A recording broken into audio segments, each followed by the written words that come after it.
आज 4 जनवरी है, दिन रविवार। आइए जानते हैं बिहार की 30 फटाफट बड़ी खबरों को। और इस न्यूज़ को आप किस जगह से देख रहे हैं, हमें कमेंट बॉक्स में ज़रूर बताएं।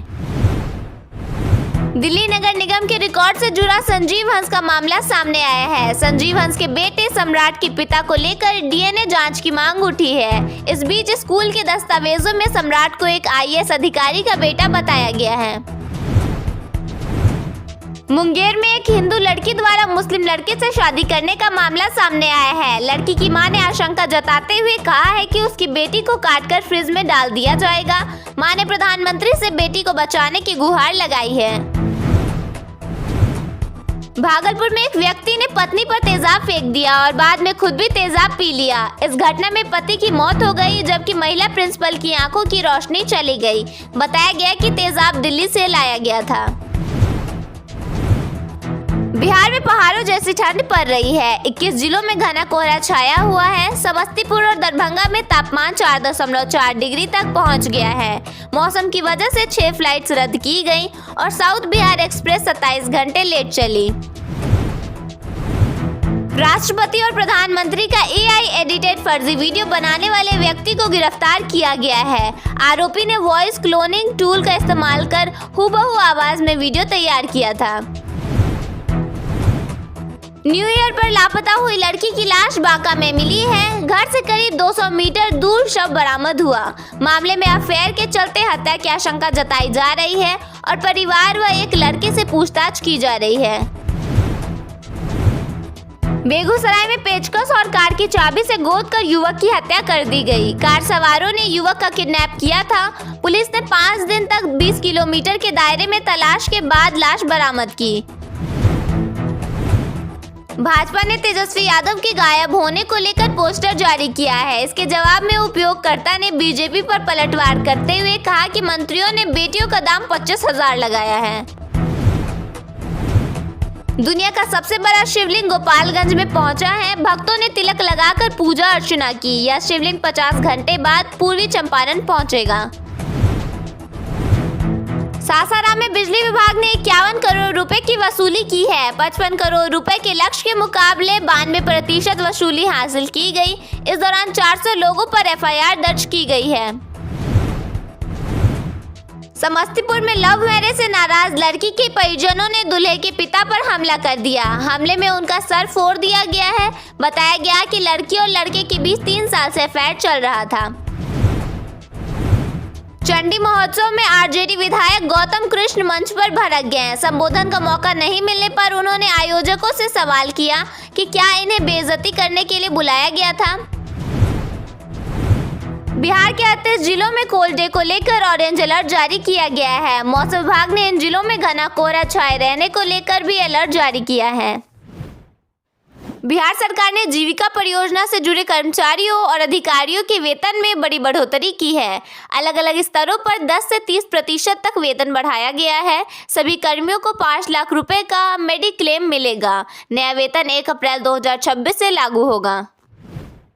बिहार पुलिस ने आम लोगों की सुविधा के लिए बड़ी पहल की है। अब कोई भी व्यक्ति मोबाइल से सीधे डीजीपी कंट्रोल रूम में शिकायत या सुझाव दर्ज करा सकता है, ताकि समस्याओं का त्वरित समाधान हो सके।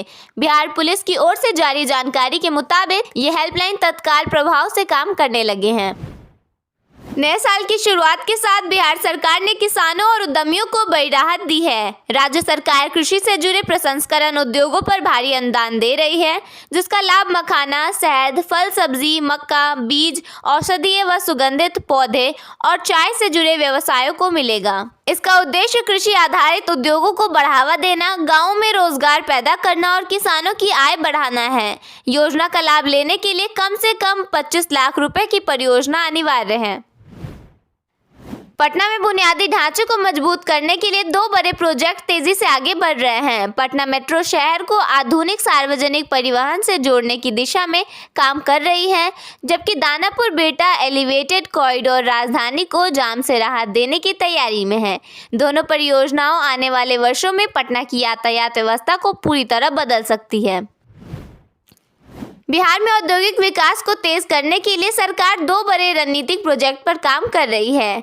पटना को टेक्नोलॉजी और फाइनेंस हब बनाने की योजना है, जबकि राज्य को एक बड़े रक्षा उत्पादन जबकि राज्य को एक बड़े रक्षा उत्पादन केंद्र के रूप में विकसित किया जाएगा। इन परियोजनाओं से निवेश बढ़ेगा और लाखों युवाओं के लिए रोजगार के नए अवसर पैदा होंगे। बिहार सरकार किसानों के लिए फार्मर रजिस्ट्री अभियान शुरू करने जा रही है। 6 से 9 जनवरी 2026 तक किसान अपनी डिजिटल आईडी बनवा सकते हैं। पीएम किसान जैसी योजनाओं का सीधा लाभ पाने के लिए यह आईडी अनिवार्य है। अब बिहार के हर किसान की अपनी एक डिजिटल पहचान होगी, जिसे फार्मर रजिस्ट्री कहा जाएगा। पटना में कड़ाके की ठंड से अस्पतालों में मरीजों की संख्या तेजी से बढ़ रही है। ब्रेन स्ट्रोक, हार्ट अटैक और सांस फूलने जैसे गंभीर मामले सामने आ रहे हैं, जिससे प्रमुख अस्पतालों में बेड की कमी हो गई है। पीएमसीएच, आईजीआईसी, एनएमसीएच और एम्स जैसे अस्पतालों में मेडिसिन, कार्डियोलॉजी और न्यूरोलॉजी विभाग पर भारी दबाव है। डॉक्टरों ने बुजुर्गों और बीमार लोगों को विशेष सावधानी बरतने और गर्म कपड़े पहनने की सलाह दी है। इंदौर जैसी घटना के बाद बिहार के भी कई जिलों में दूषित पानी का खतरा बढ़ गया है। नल जल पाइपलाइन में लीकेज के कारण गंदा पानी पीने के पानी में मिल रहा है, जिससे बीमारियों का डर है। स्थानीय लोग चिंतित हैं, जबकि अधिकारी मरम्मत का दावा कर रहे हैं। पूर्व सिविल सर्जन ने पानी उबालकर पीने की सलाह दी है। नगर परिषद नागरिकों से लीकेज की सूचना देने की अपील कर रही है। मौसम विज्ञान केंद्र पटना ने बिहार के सभी जिलों के लिए ठंड और घने कोहरे को लेकर चेतावनी जारी की है। 4 जनवरी से 6 जनवरी तक राज्य के अधिकांश हिस्सों में कोल्ड डे और घना कुहासा बने रहने की संभावना जताई गई है। इस दौरान विजिबिलिटी काफी कम रह सकती है और न्यूनतम तापमान 6 से 8 डिग्री सेल्सियस के आसपास रहेगा। बिहार सरकार ने वरिष्ठ नागरिकों को बड़ी राहत देते हुए उनके लिए घर बैठे इलाज की सुविधा शुरू करने का निर्णय लिया है। अब बुजुर्गों को छोटी बड़ी स्वास्थ्य जांच या इलाज के लिए अस्पतालों के चक्कर नहीं लगाने होंगे। 7 निश्चय पार्ट 3 के तहत अब वरिष्ठ नागरिकों को पैथोलॉजी, बीपी, ईसीजी जांच से लेकर इमरजेंसी में डॉक्टर और नर्सिंग सहायता घर पर ही मिलेगी। बिहार के पटना जंक्शन को पूरी तरह मॉडर्न बनाने का निर्णय लिया गया है। कहा जा रहा है कि पटना जंक्शन को मुंबई के मॉडर्न टर्मिनल की तरह बनाया जाएगा। इसके निर्माण की लागत लगभग 95 करोड़ रुपए बताई जा रही है। इसमें अलग से अंडरग्राउंड 5 प्लेटफॉर्म होंगे। साथ ही पटना से पटना सिटी सेक्शन में जगह की कमी न हो, इसके लिए एक अतिरिक्त लाइन अप और डाउन दिशाओं में रिवर्सिबल तरीके से चलाने का निर्णय लिया गया है। बिहार में आयुष्मान योजना के सभी लाभार्थियों को जोड़ने की प्रक्रिया को तेज कर दिया गया है। ऐसे में अब प्राइवेट एजेंसियां घर घर जाकर आयुष्मान कार्ड बनाएंगी। इसके लिए टेंडर की प्रक्रिया भी शुरू कर दी गई है। इससे लाभार्थियों को बड़ा लाभ पहुंच सकता है। समूचा बिहार शीतलहर की मार झेल रहा है। सुबह और शाम तापमानों में बड़ी गिरावट दर्ज की जा रही है। इसी वजह से बिहार की राजधानी पटना के डीएम ने स्कूल बंद करने का आदेश जारी किया है। जारी आदेश के अनुसार पटना जिले के सभी सरकारी और निजी विद्यालयों में प्राइमरी स्कूल, आंगनबाड़ी से लेकर कक्षा 5 तक की शैक्षणिक गतिविधियों पर 5 जनवरी 2026 तक पूर्ण प्रतिबंध लगाया गया है। पश्चिम चंपारण के लौरिया और पूर्णिया के बनमनखी में अतिक्रमण के खिलाफ सख्ती तेज हो गई है। लौरिया में प्रशासन ने 7 दिन का अल्टीमेटम दिया है।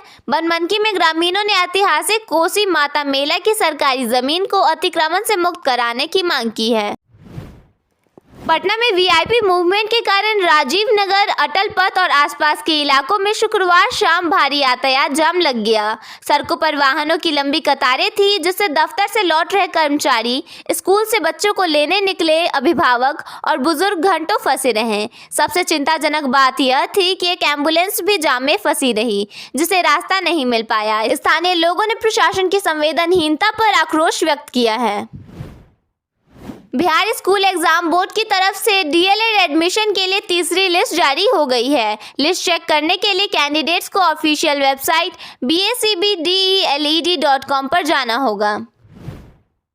दुनिया का सबसे बड़ा शिवलिंग बिहार के गोपालगंज जिले में पहुंच गया है। गोपालगंज पहुंचते ही श्रद्धालुओं ने भव्य स्वागत किया, साथ ही पूजा अर्चना भी की। इस दौरान श्रद्धालुओं ने हर हर महादेव के नारे भी लगाए। बिहार के 82,000 नियोजित शिक्षकों के लिए नए साल की शुरुआत होते ही बड़ा ऐलान कर दिया गया है। दरअसल 5वीं सक्षमता परीक्षा को लेकर घोषणा कर दी गई है, जिसके मुताबिक जनवरी के आखिरी या फरवरी के पहले सप्ताह में परीक्षा ली जा सकती है। बिहार के सरकारी अस्पतालों को इसी महीने बड़ी राहत मिलने वाली है। स्वास्थ्य विभाग 5000 से अधिक नई सहायक नर्स की तैनाती की तैयारी में है, जिसकी नियुक्ति प्रक्रिया अब अंतिम चरण में पहुंच गई है। बिहार में फर्जी प्रमाण पत्रों पर बहाल नियोजित शिक्षकों की पोल खुल गई है। निगरानी विभाग की जांच में 2916 शिक्षक जाली अंक पत्र और सर्टिफिकेट के सहारे नौकरी करते पाए गए हैं, जिनकी बहाली अब खतरे में पड़ गई है। पटना मेट्रो का काम पूरा करने को लेकर तैयारी जोर शोर से की जा रही है। ऐसे में 3 से 25 जनवरी तक रूपसपुर फ्लाईओवर के नीचे से दीघा फ्लाईओवर तक नहर रोड में गाड़ियों के चलने पर रोक रहेगी। साथ ही मेट्रो स्टेशन का उद्घाटन भी किया जाएगा। पटना के फुलवारी शरीफ पीएफआई केस से जुड़े नेटवर्क की जांच में एनआईए ने किशनगंज में छापा मारा है। कार्रवाई के दौरान 2 युवकों को हिरासत में लिया गया, जिनमें से एक से अभी पूछताछ जारी है।